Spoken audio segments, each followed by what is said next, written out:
Herkese salam, kanalıma xoş gəldiniz. Bugün sizlərlə birlikdə OTK-nın 23 noyabr 9-cu siniflər üçün keçirmiş olduğu buraxılış sınağı imtahanının ətraflı izahına baxacağıq. Dərslərimizə qoşulmaq və yaxud da ətraflı məlumat almaq üçün yuxarıda qeyd olunan nömrənin WhatsApp-ına yaza bilərsiniz. 56-cı sualımız əvəzliklərlə bağlıdır. Öncəliklə variantlara baxaq. Variantlarımızda yelik əvəzinin aslı və müstəqil formaları, eləcə də obyekt əvəzliyi görünür. Baxırıq ki, boşluğun sağ tərəfində isim var, digər boşluğun da sağ tərəfində isim var. Bunun əsasında qeyd edə bilərik ki, hər iki tərəfdə də yelik əvəzliyinin aslı forması olmalıdır. Çünki yelik əvəzliyinin aslı formasından sonra isim gəlməlidir. Bu səbəbdən müstəqil formaları çıxardıram, həmçinin obyekt əvəzliyini də çıxardıram. Doğru cavabım Y variantı. Hər iki tərəfdə də aslı forma yazılıb.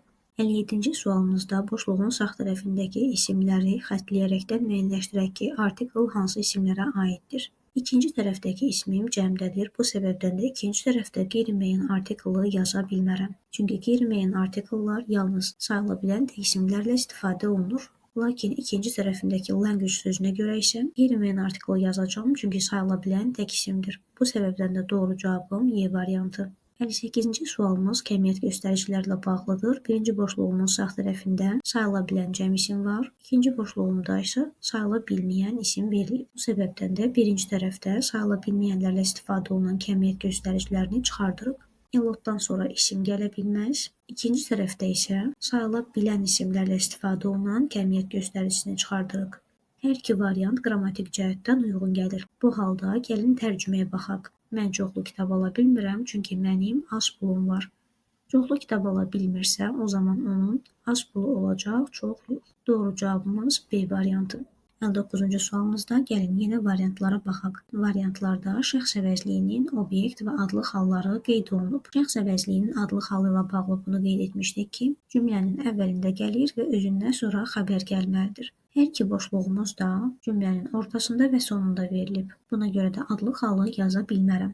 İki variant arasında qalıram. Qrammatik cəhətdən yenə hər biri doğrudur. Lakin gəlin tərcümə cəhətdən diqqət yetirək. Keytin dostları onunla heç vaxt sıxılmış hiss etmirlər. O həmişə onları gülümsədir. Bu səbəbdən doğru cavabım C variantı. Burada Keytin dostlarından söhbət getdiyi üçün ikinci tərəfimdə də Z yazacağam.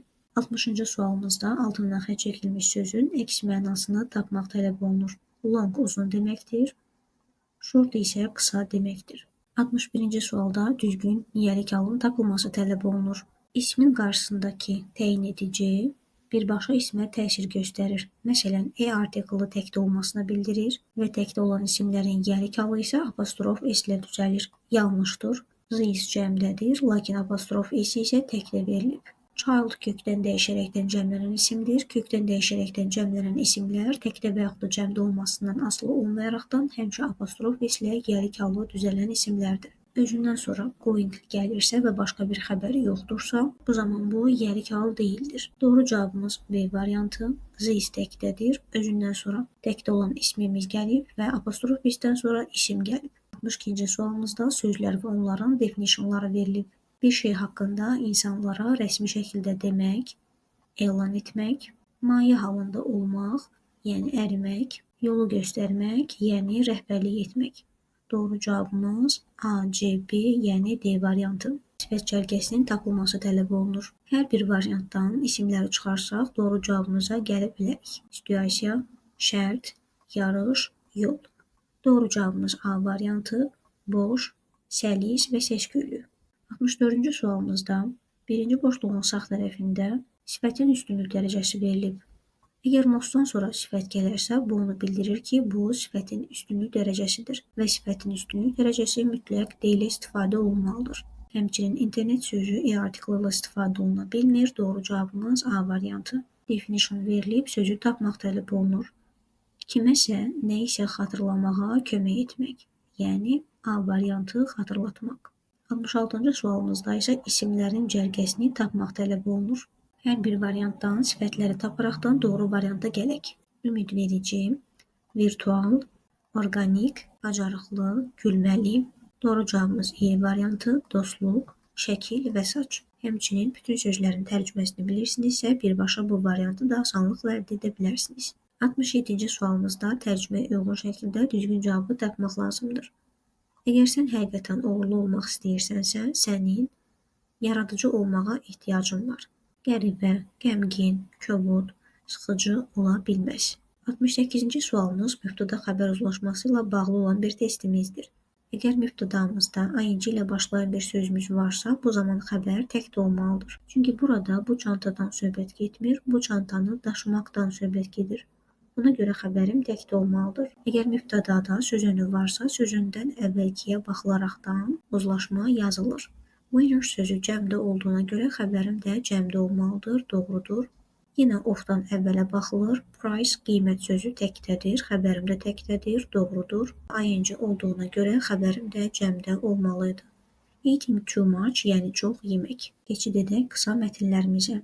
69-cu sualımızın tərcüməsinə baxaq. Sabahınız xeyir şagirdlər. 4-cü gün riyaziyyat testi olacaq. Zəhmət olmasa 3-cü və 4-cü bölməni oxuyun. Qələmlərinizi və kalkulyatorlarınızı gətirin. Gecikməyin. A variantında kalkulyatordan imtahan ərzində istifadə etməmək qeyd olunub, lakin kalkulyatorun gətirilməsi xüsusi qeyd olunur. B variantında imtahandan əvvəl şagirdlərin oxumaması qeyd olunur, lakin mətnimizdə isə qeyd olunur ki, 3-cü və 4-cü bölmə oxunulmalıdır. D variantında müəllim şagirdlərə imtahan ərzində qələm verəcək, lakin mətndə özləri ilə qələm və kalkulyator gətirilməsi qeyd olunub, müəllimin verəcəyi qeyd olunmayıb. E variantında növbəti həftə sonu keçiriləcəyi qeyd olunur, lakin burada isə 4-cü gün qeyd olunub. Doğru cavabımız C variantı. Şagirdlər riyaziyyat imtahanında vaxtında iştirak etməlidirlər. Axırıncı cümləmizdə don't be late, gecikməyin hissəsindən bizə bu aydın olur. 70-ci sualımızın tərcüməsinə baxaq. Diqqət, yol tikinti mərhələsindədir. Zəhmət olmasa ictimai nəqliyyatdan istifadə edin. Şəxsi avtomobillərlə bağlı ərazilərə girməyin. Yaranan narahatçılığa görə üzr istəyirik. Anlayışınız üçün təşəkkür edirik. A variantı yol artıq yenidən qurulub. Xeyr, belə bir məlumat verilməyib, hələ də tikinti mərhələsindədir. B variantında yolda heç bir narahatçılıq yoxdur. C variantında ictimai nəqliyyatdan istifadə etmək tövsiyə olunmur, əksinə tövsiyə olunurdu. E variantında yenidən qurma işləri ilə əlaqədar bağlanmış ərazi yoxdur, əksinə isə var idi. D variantı doğru cavabımızdır. Sürücülərin bağlı ərazilərə avtomobillərlə girməsinə icazə verilmir. 71-ci sualımızın tərcüməsinə baxaq. Xəstəxana elanı. Müayinə saatları yalnız səhər saat 10-dan axşam saat 6-ya qədərdir. Zəhmət olmasa otaqlarda sakitcə danışın. Girişdən əvvəl əllərinizi yuyun. Müayinə saatlarında gül və yaxud da yemək gətirməyin. Uşaqlar həmişə böyüklərlə qalmalıdırlar. Xəstəxananın təhlükəsizliyini və sakitliyini qorumağınıza kömək etdiyiniz üçün təşəkkür edirik. A variantı istədiyiniz zaman xəstəxanaya daxil ola bilərsiniz. Xeyr, istədiyiniz zaman yox, yalnız 10-dan 6-ya qədər qeyd olunub. B variantı xəstəxanaya yemək və digər əşyalar gətirə bilərsiniz. Lakin yemək və yaxud da gülün gətirilməsinə icazə verilmir. C variantı xəstəxanaya çirkli əllərlə daxil ola bilərsiniz. Daxil olmamışdan qabaq əllərinizi yumalısınız. E variantı uşaqların xəstəxanaya girməsinə icazə verilmir. İcazə verilir, sadəcə böyüklərlə qalmalıdırlar kimi qeyd olunub. D variantı doğru cavabımızdır. Elan ziyarət saatları haqqında məlumat verir. Böyük mətnimizin tərcüməsini ekranda 5 saniyəlik paylaşacağım. Videonu dayandıraraqdan detallı formada baxa bilərsiniz.